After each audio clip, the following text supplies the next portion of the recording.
Hey guys, Kev here, and I have a couple of knives to show you. So these are from a company called Tenable.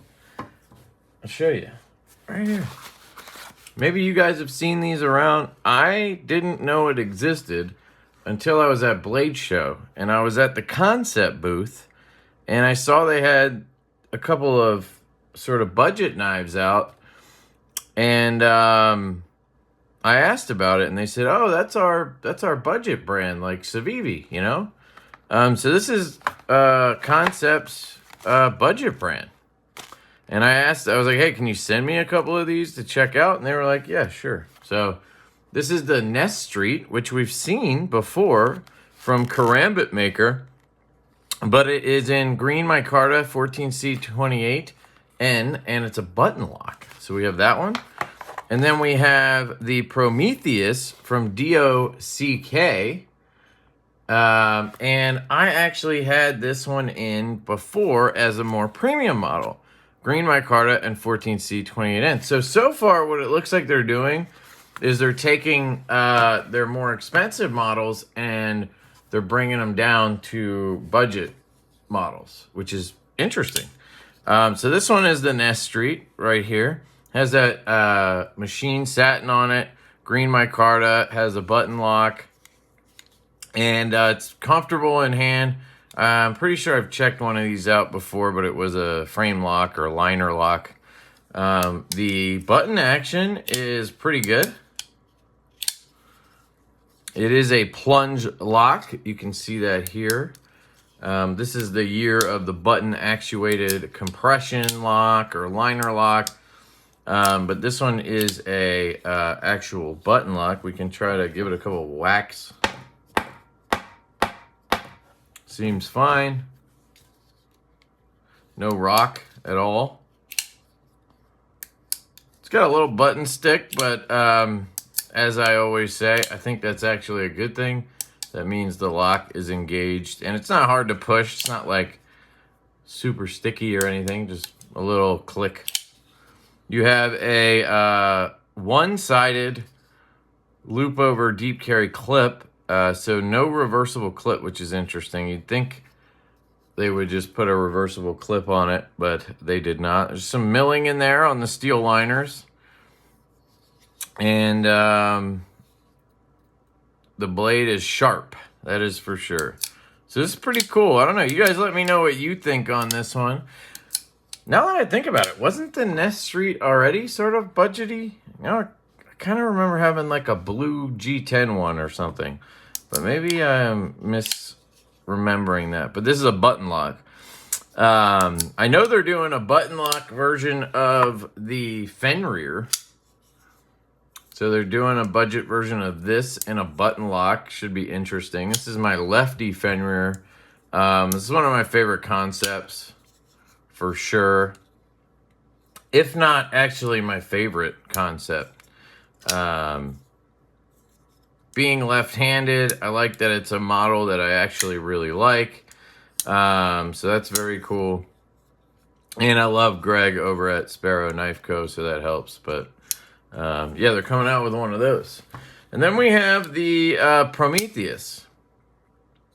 And like I said, I think I just had this in, honestly. In the more premium form. So you have flat scales, and you have this sort of faux inlay. You have that bright green, I guess, aluminum collar milled clip back here. So you're still getting a milled clip, which is pretty cool. It is a liner lock. It is a little bit tough. Well, it's not tough, but like the flipper tab just hits you. No matter where you disengage, it hits you. So you're not going to get like a swing down kind of close. Some people won't care. Some people will. The flipper doesn't have aggressive jimping. It's kind of smooth and it's got a sharp point. But the detent's good. I really wish this jimping had, I wish this lock bar had some kind of chamfer or jimping or something. I think it's mostly just a chamfer I want. If you see here, there's no chamfer. It's literally just a straight lock bar. They didn't do anything here to make it a little softer on your finger when you're disengaging it. So that seems a little odd to me. Usually you'll get something, well, that's going to be a terrible example. Let's see if the Fenrir has anything. Not really either, but it has that curve, you know. I guess maybe they just don't like doing that. Yeah, there you go. There's a chamfer. See that? A little bit of a chamfer here where your thumb goes. I just think that really helps when you're disengaging a knife. But I don't know. And you have green micarta on this. The interesting thing is these are both green micarta. So what are they calling?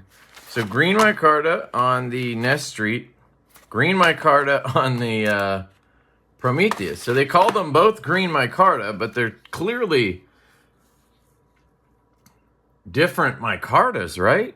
Is one of them linen and one of them canvas? I don't think so. They both look like linen to me. I don't know if the coloring is just different or what, but I mean, it's pretty obvious that they're just completely different looking. So maybe it's like olive green and just green? I don't know. Their logo is interesting. Their logo kind of reminds me of the Shieldon logo, which I really don't like Shieldon. But I mean, it really does. It looks the same to me. But maybe they have like an S in there or something. But yeah, so these are the affordable Kansept knives under Tenable. So I will put a link to their website. I don't know if I have an affiliate link. I'm guessing they'll probably add it to their share a sale, which is what I use to link their stuff on their Kansept website. They did send me these, so, you know, just want to put that out there. But, yeah, they're cool. I am curious what the price is, so let's go find out, actually. Tenable knives. Let's see. Tenable knives. New brand launch. June 10th through June 30th. There's the Nest Street. Looks like they have a couple versions. So let's see how much these are. Yeah, these are... Oh, wow. Okay, they're even cheaper than I thought. So let's just look for the versions we have. Right here, $53 for this one. And $52 for this one. I think that's a great price considering the materials. I think they're really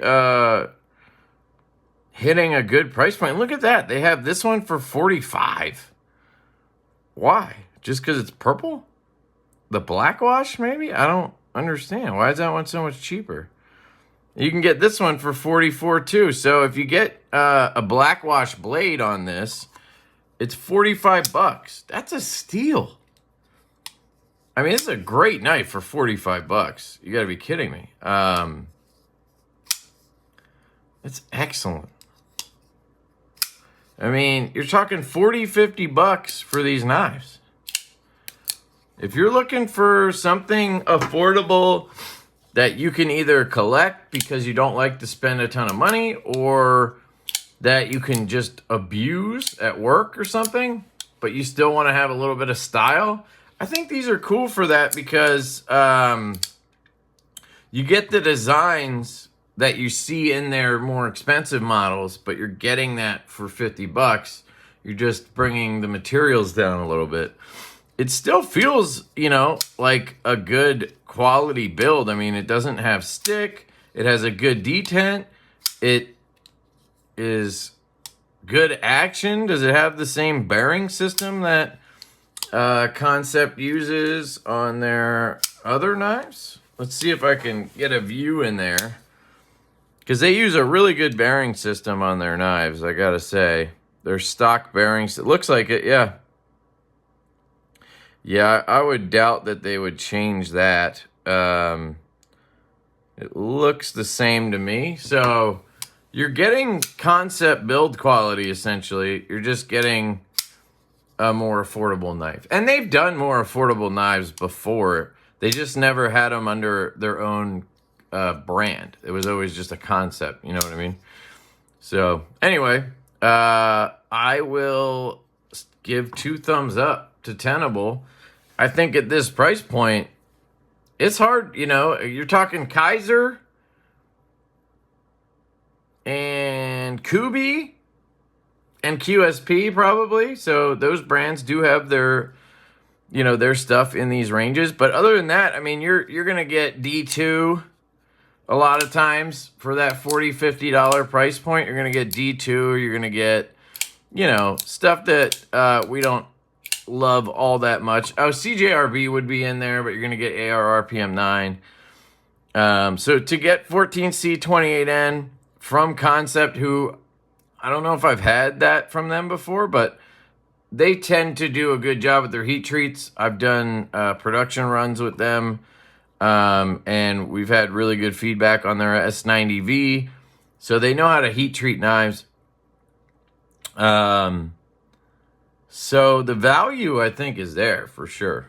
So it's just whether you like the designs, you know. So let me know what you guys think down below. Have you seen this brand yet?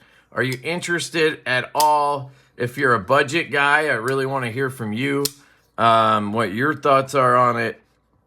And yeah, I hope to see more of these in the future because, you know, that's a whole side of the knife world.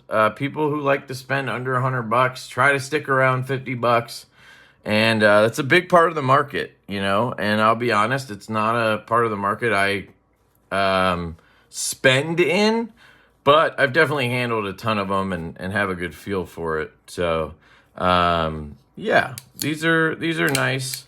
You got to get under this stud a little bit. The spring in here isn't, it's not that it's bad. It's just a pretty heavy blade. So it could be a stronger detent in here. But if you are used to button locks, I think you'll be fine with it. Most people would be fine. I'm more picky about detents. But I can obviously flick it. I can reverse flick it. But I would like to see that stronger. And then this one's perfect. That D10 is on the money. So, all right. I love you guys. Thanks for checking it out. Thank you to Tenable. Hope you guys have a great day. And I will catch you later.